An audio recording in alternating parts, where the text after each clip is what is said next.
une petite vidéo sur les appartements HLM en France.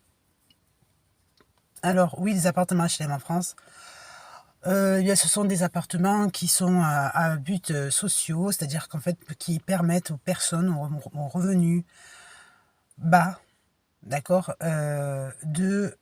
d'avoir un logement quand même, c'est-à-dire de ne pas être SDF. Mais c'est pas tout, d'accord. C'est pas tout. C'est-à-dire que il y a quand même des SDF dans la vie et en général, les personnes qui sont dans les HLM travaillent, d'accord. Donc ce sont des gens normaux. Sauf que la réputation est salie par le fait que, eh bien oui, dans beaucoup de bâtiments, il y a des jeunes qui ont décidé de faire leur propre mafia financière et donc de devenir ce qu'on appelle des délinquants qui détruisent. Alors, moi, par exemple, je suis dans un logement, dans des villages pas mal, d'accord. Donc ça veut dire que on est entouré de personnes riches, mais on est des HLM implantés au milieu. Rien à voir. Le décalage, il est total. Quand on dit liberté, égalité, fraternité, donc on va vous mettre au milieu de la population riche. La population riche dit, ah bon, ben écoutez, si c'est le maire qui l'a décidé, pas de souci, hein, tant que ce sont des gens qui essayent de se comporter normalement, tout ça. Et puis, le temps passe, le temps passe, le temps passe, et puis je te dis, mais merde, mais attends, mais c'est quand que moi je vais arriver dans cette maison? Dans l'autre maison? Parce que là, je suis là comme un rat, piégé dans des égouts. Elle dit, non, mais vas-y, courage. D'accord, c'est un appartement normal. Après tout, quand même, ça va, le loyer il est modéré. Entretiens ton logement, tu vas sans doute te faire ressembler à un logement de luxe si vraiment t'es fort, quoi. Alors ça, c'est les jours où on est de bonne humeur qu'on dit ça. Ça, c'est ambiance Noël. Tu vois, Wonder, wonder, cinder, wonder, can someone rise? Wonder the street. On se dit, mais c'est vrai. Attends, Happy New Year and a very Merry Christmas. And you et you. Mais vas-y, on va mettre des bougies un peu de partout et tout, ça va le faire. On va essayer de pas brûler le bâtiment.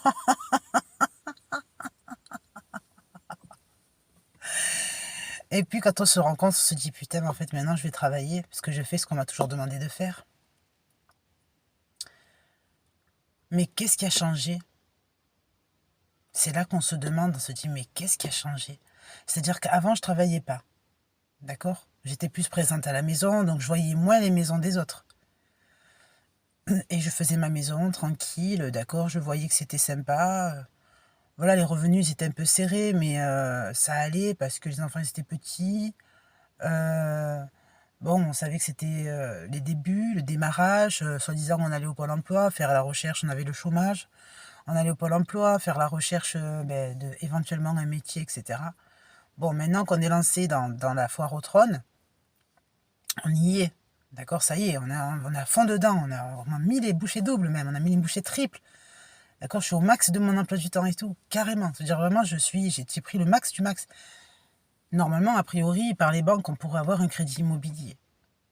D'accord, c'est vrai que je ne me bouge pas à ce sujet.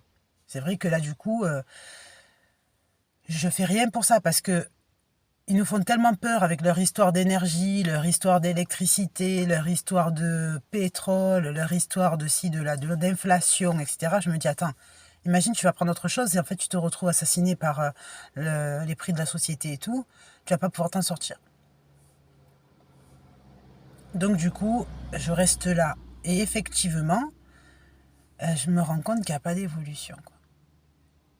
Il n'y a pas. Je me dis, est-ce qu'il y a une évolution? Il y a. C'est-à-dire que je sens que mes filles s'épanouissent quand même. Elles sont heureuses de vivre là parce qu'elles ont leur repère. L'école n'est pas loin, les copines y sont. D'accord, il y a tout un contexte, on connaît. D'accord, donc nous, les voisins, on n'est pas au top meilleurs amis, mais je veux dire, on se connaît. Je sais très bien que tout le monde sait de qui, de quoi, etc., etc. Et les filles, elles ont grandi là. En fait, on est arrivé. C'était au CP, première année de maternelle, d'accord. Et donc maintenant, elles sont presque arrivées à l'autonomie, elles sont presque arrivées à la maturité bientôt, dans 2 ans pour une et dans 5 ans pour l'autre et tout. Je me dis: «Est-ce que, tu trouveras le courage de dire: "Beh, écoute, ouais, on déménage, on met 200 ou 300 € de plus dans le loyer"?» Ça, c'est une certitude, mais à ce moment-là, il faut que tu arrêtes de fumer. Ça veut dire que si tu arrêtes de fumer, tu déménages, tu arrêtes de te plaindre sur ton truc là. Et c'est sûr que ça y fait.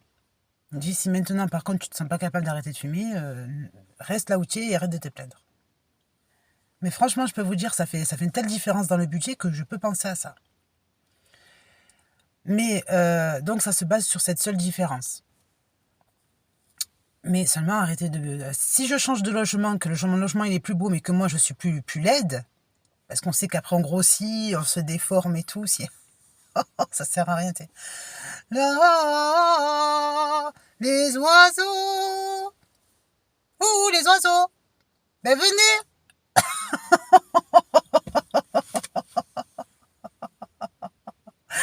Enfin, toute une histoire. Donc du coup, pour l'instant, j'ai pas changé de logement, je suis toujours là-dedans, mais le problème, c'est que comme tous les jours, j'ai l'habitude, parce que je suis auxiliaire de vie, aide ménagère.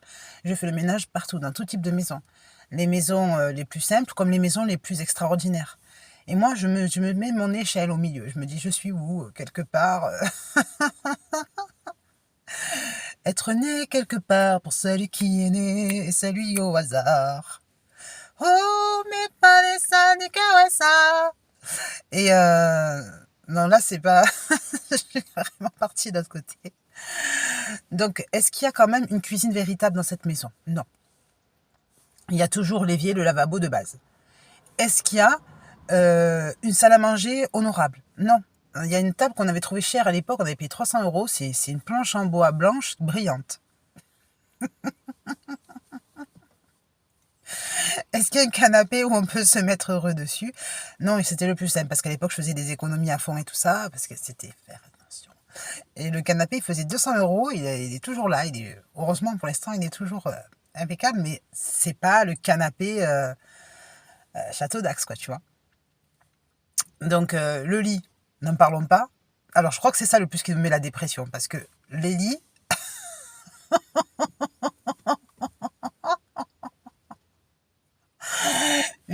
en fait, on avait d'abord à la base un sommier normal de place, etc. Moi, ma générosité de maman, j'ai dit, t'inquiète, mais tu pourras prendre le lit. Donc, ok, parce que oui, je suis seule dans la maison, donc voilà. Ouais, tu pourras prendre le lit et tout. Et là, je sais pas ce qu'elles ont dû faire dessus avec ses copines et tout. Ils ont dû... il est troué le truc. Donc ça veut dire qu'il faut en fait, il faut aller en racheter un autre. Donc ça me met l'angoisse. Je me dis, ce lit là, comment il est, c'est pas normal. Ça doit pas rester comme ça et tout. Et ensuite, mon lit à moi. Alors mon lit à moi, on m'a donné un couvre-lit magnifique et tout. Donc par contre, j'avais pas un lit de 2 places. J'avais un lit que d'une place. Non, c'est même pas un lit. Attendez, c'est pas un lit, c'est un matelas. Voilà. Donc moi, qu'est-ce que j'ai fait? J'ai mis des caisses dessous, j'ai rajouté le matelas dessus, ça me fait un lit. Genre Barbie. Tu vois, t'as pas le lit de Barbie. Papa Noël n'a pas apporté le lit de Barbie, mais par contre, tu vas prendre des boîtes d'allumettes, tu les additionnes, tu mets dessus un sopalin, c'est le lit de Barbie, tu vois. Ben, c'est pareil. C'est ma maison. Ma maison, elle est comme ça. Et le pire du pire, ce n'est pas fini, c'est qu'en fait, le linge, vu que je suis rarement à la maison et tout, et que c'est long pour laver une machine, la faire sécher, le ci, le là et l'autre, après le récupérer et tout, j'ai le linge qui s'est accumulé à tel point que j'en suis venue à dire aux personnes chez qui je vais travailler, non merci, je veux plus de linge. Tenez, on vous donne du linge. Non, non, non, non.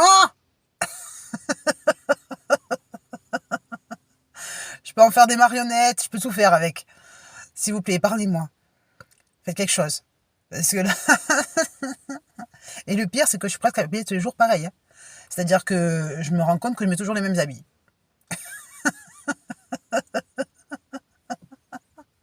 Mais je sais pas pourquoi, j'ai une tonne de linge comme ça de partout, je sais pas. Alors, quelle solution, quelle organisation, quelle intelligence? Alors, il n'y a pas d'intelligence. Hein. C'est soit si tu es présent chez toi, tu es présent chez toi. Si tu n'es pas présent chez toi, tu n'es pas présent chez toi. Mais si en plus de ça, tu penses que chez toi, ce n'est pas chez toi, ou ça ne devrait pas être chez toi, ou ça ne devrait plus être chez toi, ou alors tu n'arrives plus à le gérer, d'accord? Ben là, c'est normal que tu cherches à fuir. Exode. Donc, tu n'as plus qu'à ouvrir la Torah, tu regardes le passage de l'Exode, et puis tu analyses. si ça te fait plaisir, sinon tu vas au McDo.